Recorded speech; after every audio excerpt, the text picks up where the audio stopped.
कुठलीही कंपनी किंवा कुठलाही बाटलीवाला किंवा कुठलाही अमृत विकणारा जरी असेल तरी तो एक विक्रेता आहे. तो कधीच आपल्या शेतकऱ्याला सत्य माहिती सांगू शकत नाही. शेती ही कुठल्याही प्रोडक्टच्या कंपनीच्या सहवासात होत नाही. शेती ही निसर्गाच्या सहवासात होत असते. आपण शेती करत असताना आपल्याला शेती कोण शिकवतं? मग आपला शेतकऱ्यांचा खरा गुरु कोण? आणि ह्या आपल्या 4 गुरूंकडून शिकलो तर आपण शेतीत कधीच अपयशी होणार नाही. नमस्कार. आज गुरुपौर्णिमा. आजचा दिवस आहे त्या प्रत्येकाला वंदन करण्याचा, ज्याच्याकडून कळत नकळत खूप काही शिकायला मिळाले आणि त्याच्या भेटीतून, त्याच्या चर्चेतून किंवा प्रत्यक्ष अप्रत्यक्षपणे थोडंफार का होईना काही गोष्टी आपल्याला शिकायला मिळाल्यात. अशा त्या सर्व शेतकरी मित्रांना गुरुपौर्णिमेच्या हार्दिक शुभेच्छा.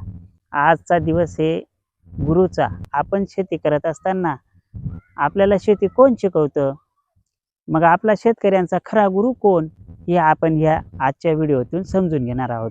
या निसर्गामध्ये सूर्य, माती, हवा, पाणी ह्या ज्या गोष्टी आहेत याच्यामुळेच आपल्या शेतात पीक येत असतं. मग ह्या निसर्गाने तयार केलेलं वातावरण आणि ह्या वातावरणातून निसर्गातून मिळालेल्या गोष्टी याच्यामुळेच आपल्या शेतात पीक पिकत असतं.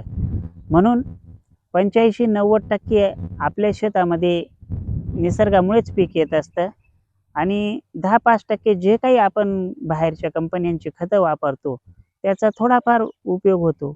म्हणून कुठलीही शेती कुठल्याही प्रकारे करा किंवा जसे रासायनिक, सेंद्रिय, जैविक, ऑर्गॅनिक काही, तर तो प्रकार फक्त 10-5% असतो. बाकी रासायनिक करणारा शेतकरी हा रासायनिक शेती नसते तर तिथे सुद्धा नैसर्गिकच शेती होत असते.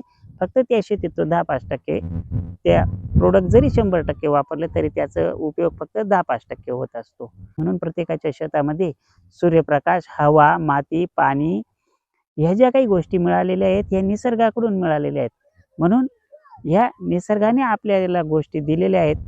आज जर आपला खरा गुरु जो कोणी असेल तर तो आहे आपला हा निसर्ग आणि हा निसर्गच आपला खरा गुरु आहे. आणि शेती ही आपण निसर्गाकडूनच शिकली पाहिजे आणि निसर्गच आपल्याला शेती शिकवत असतो.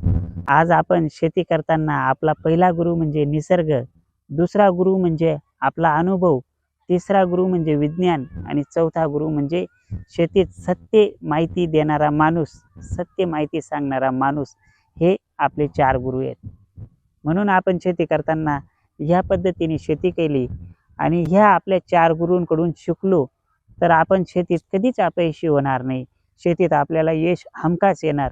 म्हणून आपल्याला योग्य मार्ग जर शेतीचा पाहिजे असेल, योग्य मार्गाने जर शेती करायची असेल तर आपल्याला हे 4 गुरूंकडून शिकणं गरजेचे आहे. जास्त लालसेपोटी, जास्त उत्पन्न निघण्याच्या आशेपोटी आपण इतरांमागे पळतो आणि मग बाहेरचे उत्पादनं आणतो आणि मग आपला खर्च वाढवून घेतो आणि मग आपला जेवढा खर्च होतो तेवढं उत्पादन बी काही वेळेस निघत नाही.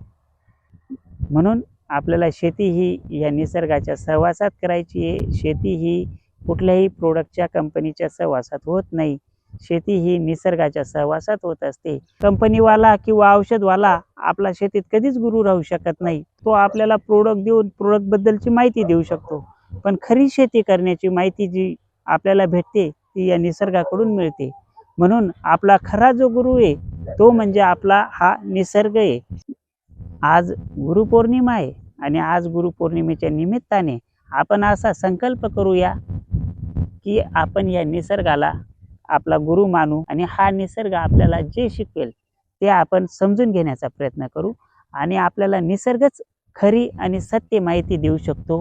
कुठलीही कंपनी किंवा कुठलाही बाटलीवाला किंवा कुठलाही अमृत विकणारा जरी असेल तरी तो एक विक्रेता आहे. तो कधीच आपल्या शेतकऱ्याला सत्य माहिती सांगू शकत नाही. म्हणून आपल्याला सत्य माहिती मिळवायची असेल, शेती कशी करायची, शेतीत सत्य काय आहे, तर आपल्याला निसर्गच ते सांगू शकतो आणि ते निसर्गाकडूनच आपण शिकवू शकतो.